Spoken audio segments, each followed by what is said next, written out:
1 month ago, I had this unknown urge to bow, and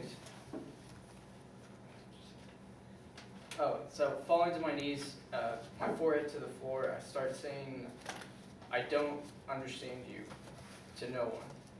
And I must have repeated this for hours, I don't even know, but I do know that the next morning I woke up in intense pain from all these muscles that I had no idea I knew I had. My ribs, every time I breathed, they would like painfully displace themselves. My shoulder blades ached, and my speech is about a man who understood this pain. This is a man named Paul Brunton. He was a journalist for most of his life, and he was very skeptical of any kind of spirituality, any kind of religion, much like myself personally. And so he felt charged in the 1930s to write a book called A Search in Secret India, and it's to kind of communicate the practices of the yogi and yoga and that kind of thing.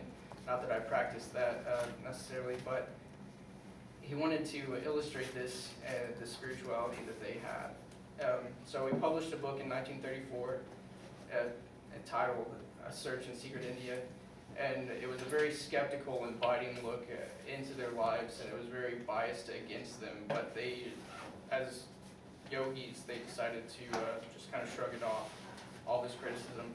But he's famous for saying that in his book that I wait for the wonderful experiences he has promised me, though I never expect them to arrive. So he's very critical of them. But he decided to stay there for 5 more years, and then he ended up staying there for the rest of his life.